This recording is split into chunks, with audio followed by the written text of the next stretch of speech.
Deep. I'm a producer from Victoria.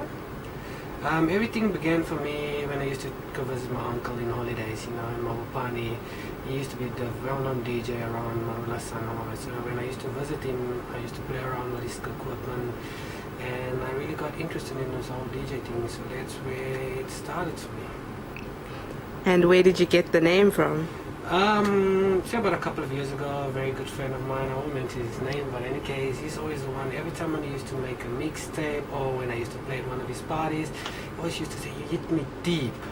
So that's where the name Rowick Deep comes from. It's not really something that actually has to say that I'm only playing deep house or I'm playing a certain genre of music.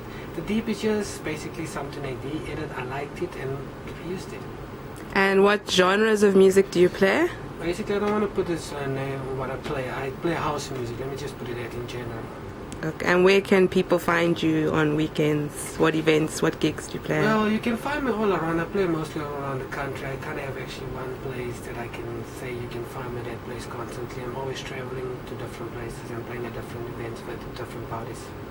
What other countries besides South Africa have you played at? Well, I've been to Botswana, I've played in Swaziland. I'm still busy organizing the situation to go further than that. And how was the experience playing in other countries? It's great, eh? It's great. It's funny enough how people know your music's all over the country, especially in Africa. I shouldn't think that Botswana or Swaziland is so big in house music, but they really do house music there.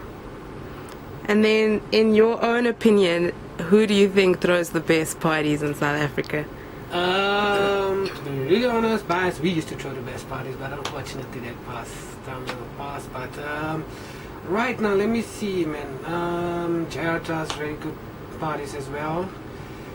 I haven't been to really good parties actually this year, just a few, but not so much. I could say a place where I find myself always comfortable is House 22 in Sunnyside, Victoria, because there they play deep house, more chill, more relaxed, and it's more our type of house, more for DJs, and I like it. Cool. And then, what was the first record or album you've ever bought? The first record album, if you can remember. I can't really remember, but I know it was something from Masters at Work. Can't remember what it was. Really, I'll be lying if I can tell you which record it was, but there's a few records. The thing is, I didn't buy one record the first time. I bought like first 6 records I bought, you understand, but I can't really remember which ones it was. But I know the first one that actually attracted me was something from Masters at Work. And then how big is your vinyl collection, if you have one? Or? I do have a vinyl collection. Well, it little bit shrinked over the years now since we are no more using vinyls, but I got still quite a big collection. Say one side of my room full, the others got missing with moving always around and stuff like that, yeah. But I do got quite a big collection. How old are you when you started DJing? And How old I was? I think I was, let me see. I think I was between 18 and 19 when I started, but I really didn't take it serious.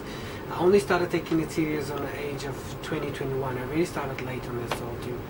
And then that's basically as I started on doing this. That's great. And then, out of all the songs you play, which one never fails you at a party? It's always got the crowd happy, a crowd puller. Correct. Let me see, there's a few, but the one that would stand out for me, something on an old school, man. Let me see which one will always work for me. Always work. It was Fury Freaks, all around the world, all over the world. That is, I think it's, I can't remember which. I think it's a rock called Charles Webster mix. I'm not too sure. You have to double check. But that track never fails. That's great. And then, what's the funniest thing you've ever experienced or seen at an event? Yeah, I see a lot of funny things around events and stuff like that. Yeah, let me see. Okay, the funniest thing was in Kotemba. Mm-hmm.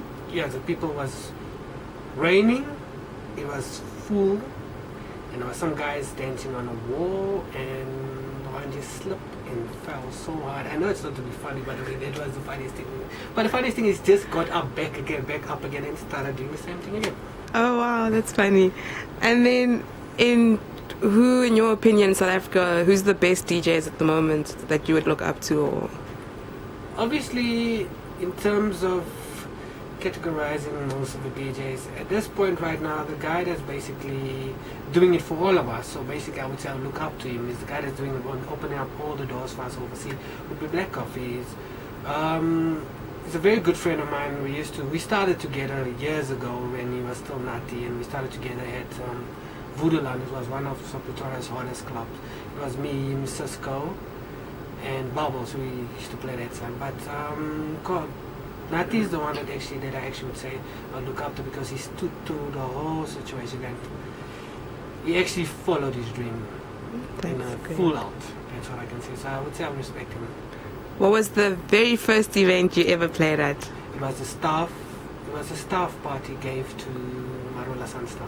Oh, nice. Yes, and it was the first party I actually played it, and then afterward the buck started biting me, and then started just pushing, and then started moving out to different places. And what advice would you give to up and coming DJs and promoters that are trying to make it big? First of all, the only thing I can say, you have to be strong. You have to have the thing in terms of, you have to have the strength. You mustn't give up. You must always move forward, always try to invent yourself to something better, figure out what you want to really do in this business. If you want to come into this business for a quick money thing, whatever, you see all of us DJs, like all of us that you see shining on videos and all of those things, it was not easy getting there, and it's really a tough industry, so you need to be unique, and you need to find your way to be on point with everything that you do, and you must push. That's the only thing I can always push and never give up. That's great. Thanks.